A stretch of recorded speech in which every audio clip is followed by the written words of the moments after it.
facing trial in Iran's revolutionary court.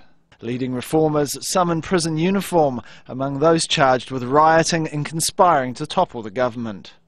Prosecutors read out an indictment saying that for more than a year the accused had been plotting June's post-election unrest. The trial's the first time since the Islamic Revolution in 1979 that so many senior figures, including former ministers, vice presidents and politicians, have been put on trial. Muhammad Ali ABTAHI was vice president under President Khatami and an advisor to the recent presidential candidate Mehdi Karoubi. MOHSEN AMINZADEH was once deputy foreign minister of Iran.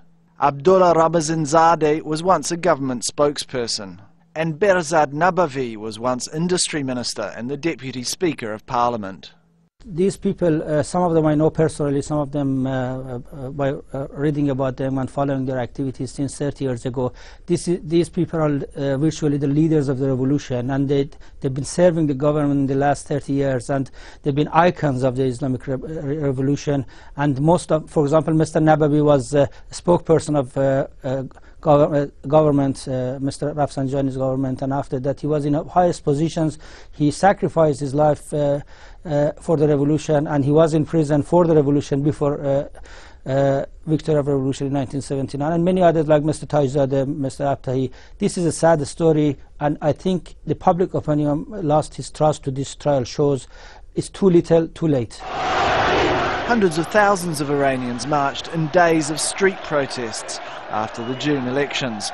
They denounced official results but declared President Ahmadinejad the winner.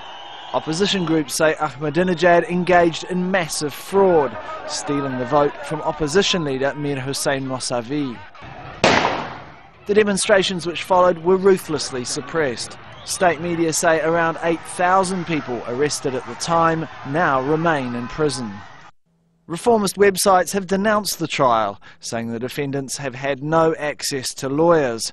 They've also rejected the reported confessions of some senior figures, in which they admit the claims of election fraud were made up to fuel the unrest. It's not clear when the court will resume or the exact process it will follow, but under Iranian law, acting against national security is considered a serious crime, punishable in some cases by death. Tarek, Bazely, Al Jazeera.